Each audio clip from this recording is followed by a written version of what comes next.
The year was 1049, and the world was on the brink of change. In a small, dimly lit room in Rome, Pope Leo IX sat with a heavy heart. The air was thick with tension as he prepared to make a decision that would shake the very foundations of the church. Outside, the rain pounded against the ancient walls, a fitting backdrop for the storm that was brewing within. Leo IX, a man of humble beginnings but fierce determination, had been elected pope with a singular mission: to reform the church. The issues he faced were dire. Simony, the buying and selling of church offices, was rampant. Bishops and priests were often ill-qualified, more concerned with power and wealth than with the spiritual well-being of their flock. The church, once a beacon of hope, had become a den of corruption. Leo knew that if he failed, the church would crumble, but he was not alone. He had the support of a group of dedicated reformers, men like Peter Damian and Humbert of Silva, Candida. These men were driven by a shared vision: a return to the simplicity and purity of the early apostolic church. One of the most significant reforms that preceded Leo's papacy came from the monastery at Cluny, founded in 910 by Duke William of Aquitaine. Cluny was different from other monasteries. It was independent, answerable only to the Pope, and free from the control of local authorities. This independence allowed the monks to focus on their spiritual mission, without the distractions of worldly affairs. Cluny's influence spread rapidly, and many of its monks, including future popes like Stephen IX and Gregory VII, would play crucial roles in the broader reform movement. But even Cluny, with its high ideals, was not immune to change.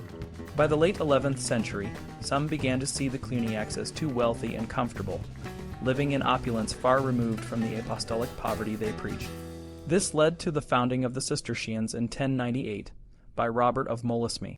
The Cistercians sought to return to the rigorous life of the Benedictine rule, emphasizing manual labor and apostolic poverty.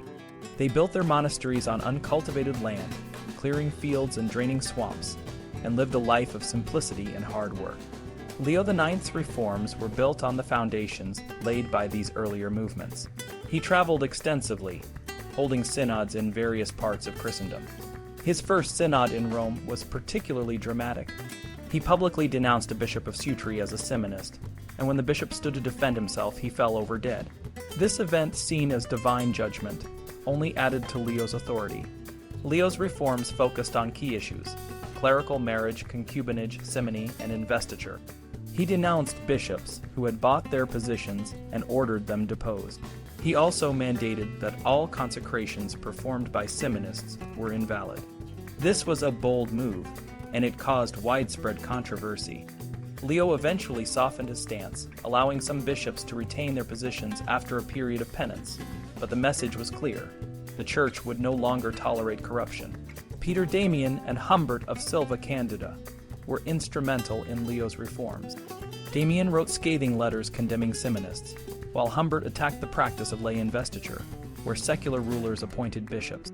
Humbert argued that such appointments were invalid, and that only the church, under the authority of the Pope, had the right to consecrate bishops. The laity, too, played a crucial role in the reform movement. Leo and his successors encouraged the laity to become involved in the fight against corruption. They were asked to avoid the masses and services of simoniacal priests and bishops. Pope Gregory VII, who succeeded Leo, even went so far as to release the emperor's subjects from their oaths of fealty, a move that further empowered the laity. The reform movement was a radical departure from the past. It challenged traditional authority and placed unprecedented power in the hands of the laity. The church was no longer a distant, untouchable institution, but a living, breathing entity that the faithful could help shape. As the rain continued to fall, Pope Leo IX stood at the window, looking out over Rome. The road ahead was uncertain, but he knew that the reforms he initiated were necessary. The church needed to be purified, and he was determined to see it through, no matter the cost. In the middle of the 11th century, a city in northern Italy called Milan became the center of a powerful and often violent movement known as the Pateria. This movement started as a local challenge to the lifestyle of the clergy, particularly their practice of marriage and simony, the buying and selling of church offices. The Pateria, a name given by their enemies meaning rag pickers, was led by a deacon named Ariel. He was deeply inspired by the reforming zeal coming from Rome and began to preach against the clergy in Milan, calling them sinful and unworthy. Ariel lived the life he preached, embracing poverty and chastity, and encouraged his followers to do the same. He urged them to boycott the services and sacraments of priests suspected of being unchaste. This boycott quickly turned into violence, with mobs attacking the homes of priests and preventing them from performing the Mass. The movement gained support from people of all social classes, from the highest nobility to the poorest. The Pateria movement was not just about religious reform. It also reflected deep social divisions in Milan.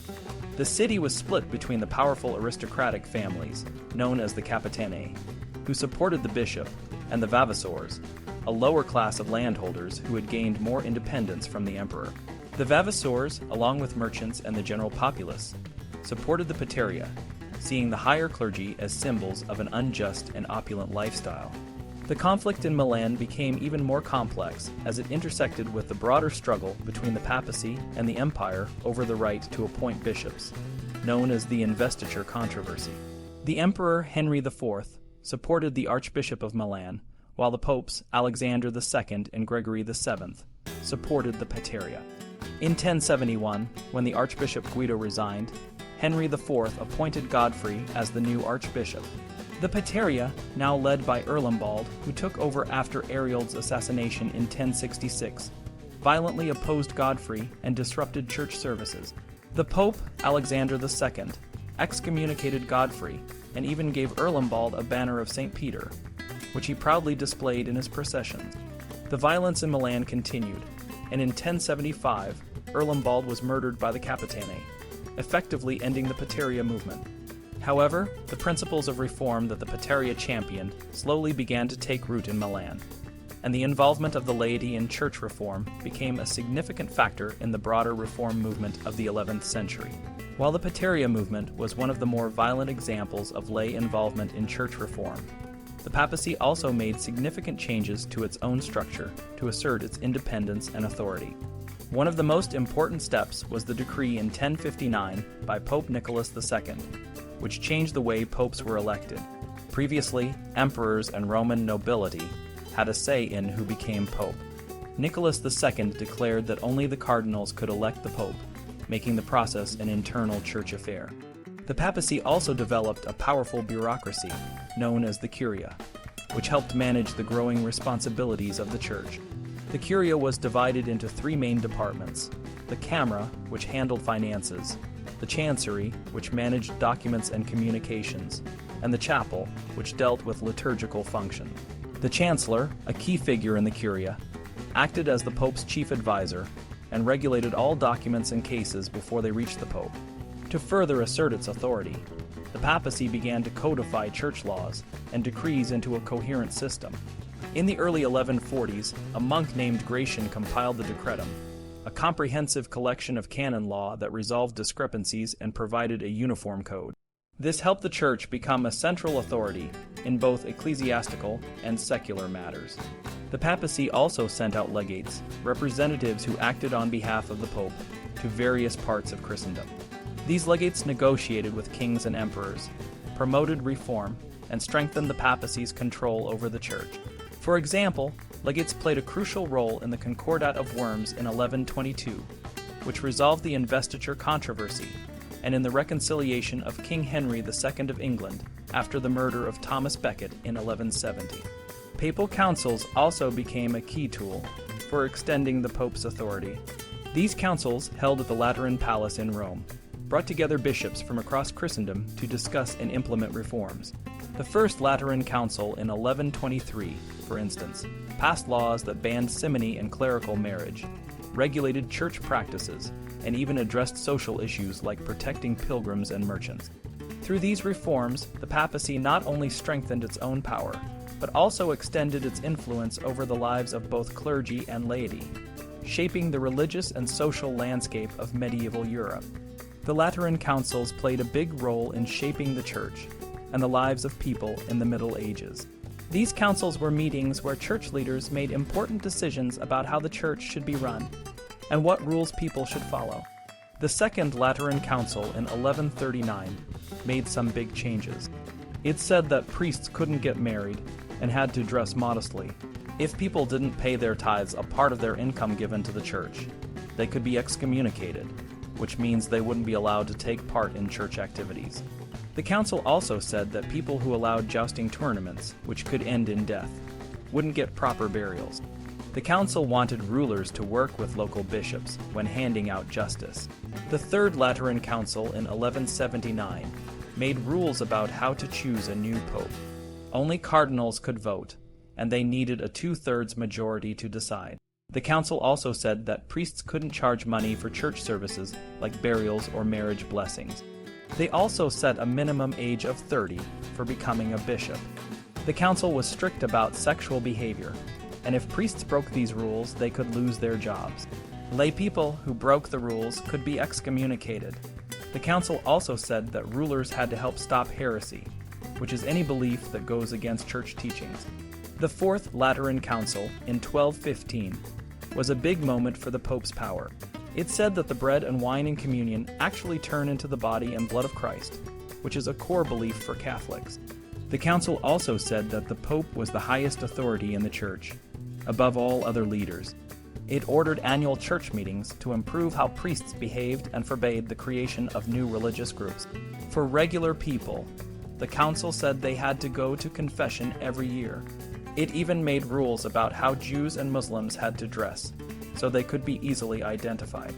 By the 1200s, the Pope had become a powerful figure, almost like a king. This change started with Pope Gregory VII in the 1070s, who fought with Emperor Henry IV over who had more authority. Gregory said only the Pope could remove an emperor from power, and he made other bold claims about the Pope's authority. He said no one could judge the Pope, and only the Pope could approve important church decisions. The Pope's power grew even more during the investiture controversy, where popes supported opponents of the emperor and even helped them become rulers. For example, Pope Gregory's legates suspended bishops in France and removed the Archbishop of Reims from his position. The Pope also made alliances with groups like the Normans in southern Italy, who swore loyalty to the Pope. One of the most famous examples of the Pope's power was when Pope Urban II called for the First Crusade in 1095. He encouraged kings, knights, and common people to fight for the Church and reclaim holy lands in the East. Pope Innocent III, who was one of the most powerful popes, excommunicated many rulers in Europe and even claimed ownership of England, which he then gave to King John as a fief. The Church's push for reform originally aimed to make the Church simpler and purer, based on the lives of the apostles. But as the Church gained more power and wealth, it started to look more like a monarchy. This led to a split in how people viewed the Church. Some people decided to live simple, apostolic lives to stay true to their faith. Others felt it was their duty to point out when the Church wasn't living up to its own standards.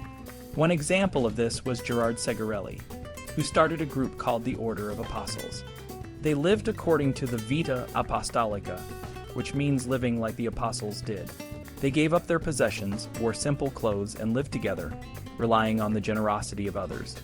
They didn't follow formal rules like monks did, but instead focused on early Christian practices. The idea of living a simple, apostolic life wasn't new. It had been around since the 1100s, when people started to question the wealth and power of the Church. Some groups, like the Waldensians, formed in the 1170s. Peter Waldo, a rich merchant from Lyon, had a spiritual awakening and decided to sell all his possessions to help the poor. He started preaching about living a simple life based on the Bible. The Church didn't like this and tried to stop him, but Waldo and his followers, known as the Poor of Lyons, continued to spread their message. The Waldensians and other groups, like the Cathars, believed that only by living a simple, apostolic life could they truly be followers of Christ. They argued that the wealth and luxury of the Church made it unworthy of its role. This led to conflicts with the Church, which saw these groups as heretics and tried to stop them. Despite this, the ideas of these groups continued to spread, influencing people all the way to the Protestant Reformation and beyond. The power and influence of the papacy grew from a small, struggling institution to a mighty force that shaped the lives of millions. But with this power came new challenges. as people began to question whether the church was living up to its own ideals. In the heart of southern France during the 12th and 13th centuries, a group of people known as the Cathars posed a significant challenge to the authority of the Catholic Church. The Cathars believed in a strict form of the Vita Apostolica, which meant living a simple and pious life, much like the early apostles of Jesus. But what made them particularly threatening was that they had created their own separate church hierarchy and a unique view of the universe.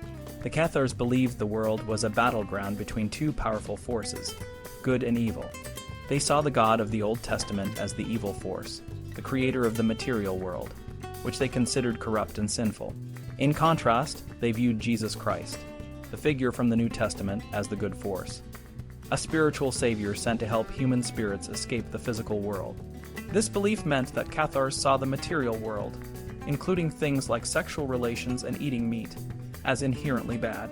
They aimed to live as purely as possible, following the examples set by Jesus and his apostles. The Cathars divided themselves into two groups, the perfecti and the credents. The perfecti were a small, elite group who lived a life of extreme poverty and abstention. They avoided sex, refused to eat meat or cheese, and in some extreme cases, even starved themselves to death in a ritual called the Endura. The credents, on the other hand, were the majority of Cathar followers. They believed in the Cathar teachings but continued to live ordinary lives, supporting the perfecti in their spiritual journey. Despite their strict beliefs, the Cathars gained a lot of popularity among the common people.